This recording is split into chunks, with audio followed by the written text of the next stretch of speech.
मैं हूं राजेश पांडे। आप देख रहे हैं श्री नारद मीडिया। जैसा कि आप जानते हैं, रविवार को अनंत व्रत है।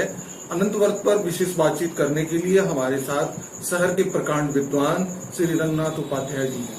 इनसे हम जानेंगे कि अनंत व्रत कब है, उसका मुहूर्त क्या है, किस समय पूजा करें और ये पूजन विधि क्या है। गुरुजी, अनंत व्रत आप ये बताइए, अनंत व्रत क्यों किया जाता है? पहले तो मैं नारद मीडिया के माध्यम से सिवान के लोगों को धन्यवाद देना चाहूँगा और नारद मीडिया को साधुवाद देना चाहूँगा। और समय समय पर जो व्रत पर्व त्योहारों में भ्रांतियाँ फैलती रही हैं और समाज में जागरूकता का अभाव रहा है कि व्रत पर्व त्योहारों का बिना निर्णित स्थिति में वो किसी से जान करके गलत सलत व्रत पर्व के समय को निर्धारण करके लोग बताते हैं, जिससे लोगों में भ्रांतियां होती हैं और उस भ्रांति के कारण व्रत और पर्व दो दो दिन हो जाया करते हैं। तो इस पर नारद मीडिया का जो सत्प्रयास है, उसके लिए मैं नारद मीडिया को धन्यवाद देता हूं। साथ ही अनंत व्रत के महत्व के बारे में क्यों किया जाता है, यह जानने की इच्छा हुई तो मैं नारद मीडिया के माध्यम से सबको बताना चाहूँगा कि पहले तो यह व्रत 23 तारीख रविवार को है। उस दिन चतुर्दशी तिथि पूरा 60 दंड भोग कर रही है, 60 दंड से अधिक भोग कर रही है और दूसरे दिन भी उसी में सूर्योदय हो रहा है। तो शास्त्र कहता है कि उदय व्यापिनी इति ग्राह्य, उदय में जो तिथि व्याप्त हो उसे ग्रहण करना है। तो उदय में व्याप्त 60 दंड चतुर्दशी है। इसमें कोई समय का पाबंदी नहीं है। मध्याह्न व्यापिनी व्रत है तो मध्याह्न काल में सब व्रत करें और दूसरे दिन पारण की जो स्थिति है वो 6:32 के बाद पारण कर लें। सोमवार के दिन 6:32 के बाद पारण करें। यह तो हुई व्रत की तिथि और उसके बारे में पारण के संबंध में। अब क्यों किया जाता है, यह एक विशेष बात है। तो आज आप देख रहे हैं समाज में आदमी किस तरह से जीता है। सुबह से शाम तक जो दिनचर्या है, जाने अनजाने आदमी से कितनी गलतियां होती हैं, अनजाने में कितने पाप होते हैं, वह आदमी नहीं जान पाता है। और पापों की जब बाढ़ होती है तो तरह तरह से आदमी को कष्ट आता है, परेशानियां आती हैं। तो उसके निवारण के लिए, उन पापों को समूल नष्ट करने के लिए व्रत पर्व त्योहार आदि किए जाते हैं। इससे भगवान की कृपा, जो सत्ता के मालिक हैं, जो सर्वशक्तिमान हैं, जो संसार को चलाते हैं, क्योंकि छोटा सा परिवार बिना चलाए नहीं चलता है। इतना बड़ा संसार जो चला रहा है, समय से सुबह होता है, समय से रात्रि होती है, समय से बचपन होता है, समय से बुढ़ापा होती है। यह कोई करता है या अपने से होता है, यह सोचने की बात है। लेकिन यह जानने की बात है कि छोटा सा परिवार बिना चलाए नहीं चलता है। इतना बड़ा संसार कैसे चलता है? तो सर्वशक्तिमान का यह सत्ता के जो मालिक हैं भगवान अच्युत, यह उनका व्रत है, अनंत व्रत है, जिसका न आदि है न अंत है, वही अनंत है। तो इस संदर्भ में मैं आपसे कहना चाहूंगा कि एक बार की बात है कि धर्मराज युधिष्ठिर,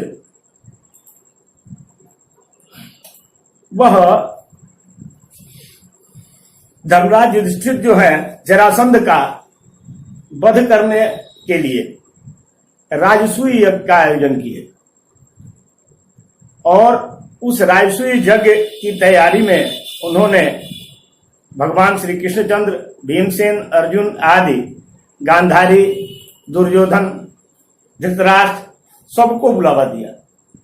सभी तैयारी में आए। विशेष तरह से पांडाल आदि यज्ञशाला का निर्माण हो रहा था।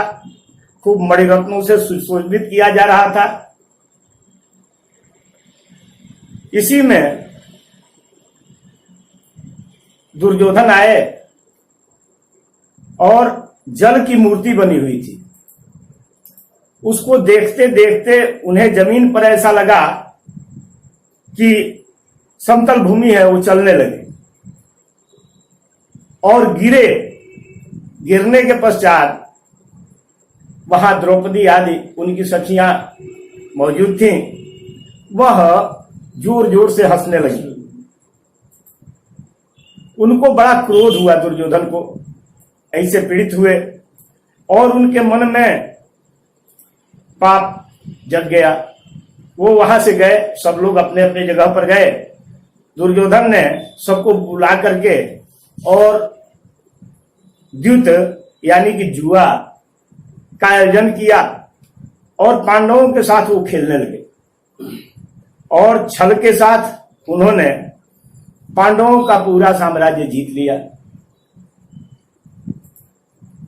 जीतने के बाद पांडव अब राज्य विहीन होकर के कोल भील की तरह जंगलों में विचरण करने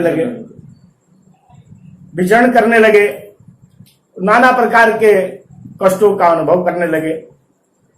अब उन कष्टों से अब निजात होता न देख करके उसका उपाय ढूंढने लगे। एक दिन भगवान कृष्णचंद्र से मिलकर के उन्होंने अपने व्यथा कही और इसका उपाय पूछा।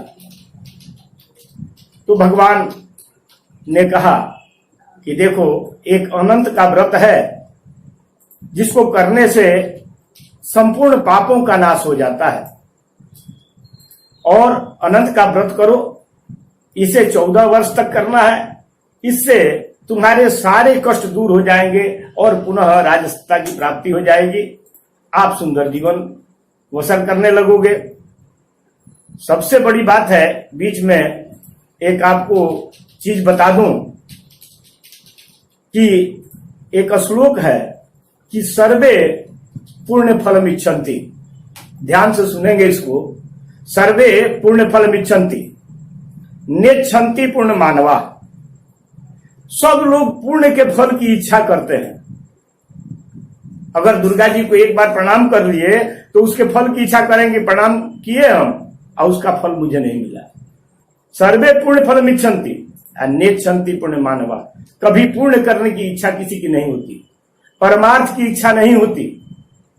सुबह से शाम तक लोगों को हर्ट करते हैं, किसी को सुख देने की इच्छा नहीं होती।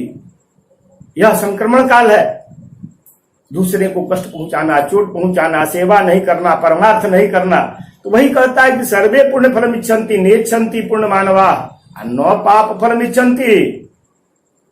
पाप के फल की कोई इच्छा नहीं करता। पापम कुर्वन्ति यत्नतः। और यत्न पूर्वक सभी दिमाग लगाकर पाप करते हैं। इसी से अनाचार, अत्याचार, पापाचार और कष्ट लोगों के बढ़े हुए। धर्म के पथ पर, चाहे वो कोई भी धर्म हो, उसके पथ पर चलकर कोई कष्ट नहीं पाता अगर उसको ठीक ठीक उसका अनुपालन करता है। तो हमारी समझ में धर्म का संचय करना चाहिए, परमार्थ करना चाहिए। वही अब आप आए विषय पर, तो वह युधिष्ठिर को भगवान ने उपदेश किया और उन्होंने यह व्रत प्रारंभ किया। लेकिन पूछा कि आप बताएं कि मृत्युलोक में ऐसा किसने किया था और इसका प्रचार कैसे हुआ, उसके साथ क्या हुआ। तो यह जानना चाहा तो मैं इसको थोड़े में बता देना चाहूंगा कि एक सुमंत नाम के ब्राह्मण थे। उन्होंने, भगवान ने कहा कि सुमंत नाम के ब्राह्मण थे,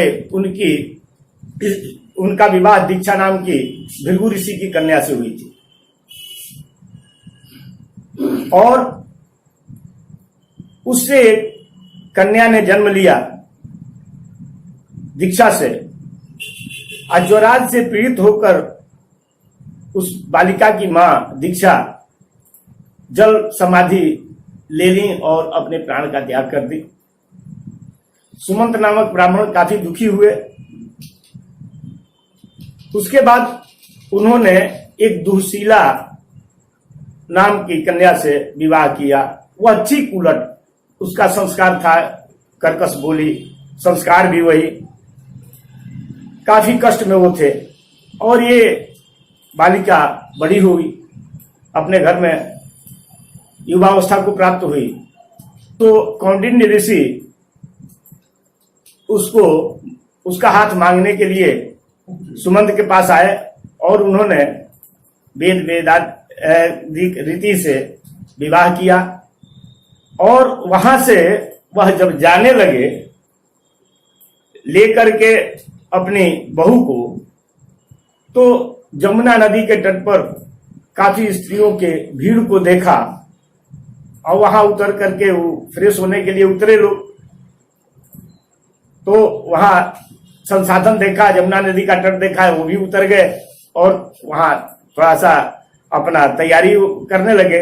इतने में उनकी स्त्रियों के भीड़ को देख करके वहां गई और जाकर के वहां देखी तो उन्होंने पूछा स्त्रियों से कि ये आप क्या कर रही हैं। उन्होंने बताया कि हम लोग अनंत का व्रत कर रहे हैं, भगवान अनंत का व्रत कर रहे हैं। इसको करने से सभी ताप का नाश होता है और इससे सुख परंपरा बहाल होती है, सारे ऐश्वर्य प्राप्त होते हैं भगवान अनंत का। इसलिए हम व्रत करते हैं। जमुना नदी के तट पर 14 ग्रंथि सूत का बना करके केसरिया रंग से रंग करके और जमुना आदि का आवाहन करते हैं, शेषनाग का आवाहन करते हैं और भगवान के अष्टोत्तर शतनामों से इसकी पूजा करते हैं और ग्रंथि में उनका आवाहन पूजन करके उसको धारण करते हैं और प्रसाद ग्रहण करते हैं और दूसरे दिन हम पारण करते हैं। ऐसा विधान उन्होंने बताया। कहा कि ऐसी बात है तो उन्होंने देखा कि हमारे पास भी तो कौंडिन्य ऋषि के पास भी गरीबी है, हमारे पास भी गरीबी है, तो क्यों नहीं हम भी इस व्रत को करें। ऐसा उन्होंने किया और उनका सारा ऐश्वर्य लौट आया, सुंदर स्थिति हुई। एक दिन की बात है कि कौंडिन्य ऋषि से अनभिज्ञ थे, तो उन्होंने सूता और धागा बांधा हुआ जब देखा हाथों में, पत्नी के तो कहा कि कोई टोना टोटका कर रही है क्या मेरे ऊपर। तो उन्होंने कुछ बोला और उसकी हाथों से वह अनंत तोड़ करके और अग्नि में प्रक्षेप कर दिया। जब अग्नि में प्रक्षेप किया तो ये काफी पीड़ित हुई और दौड़ी और दौड़ करके अनंत को लेकर के दूध में उसने डाल दिया। लेकिन वहां से जो वैभव उसे प्राप्त हुए थे वे सारे चले गए।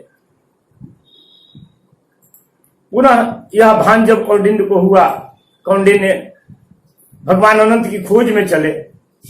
भगवान अनंत उन्हें प्राप्त हुए और बहुत अब सगुन का दर्शन भी होगा, सगुन का भी दर्शन हुआ। रास्ते में वो अनंत को पूछते गए, भगवान अनंत का दर्शन हुआ।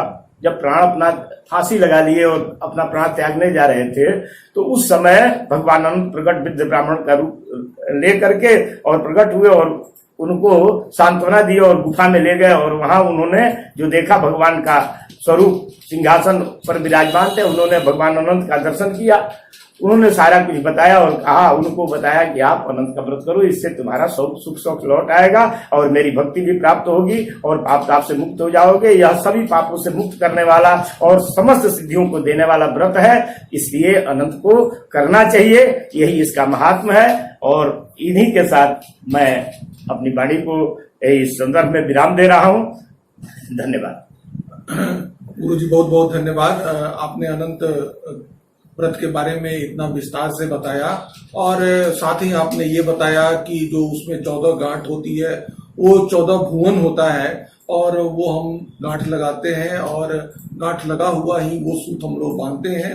ये संसार को चलाने वाले विष्णु भगवान का ये व्रत है जिसका ना आदि है ना अंत है, इसीलिए इसका नाम अनंत है। और साथ ही हम सनातन धर्म के हैं, हमारा भी कोई ना आदि है ना अंत है, इसलिए हमें ये व्रत करना चाहिए। आपने इतनी अच्छी जानकारी दी, इसके लिए आपका बहुत बहुत धन्यवाद।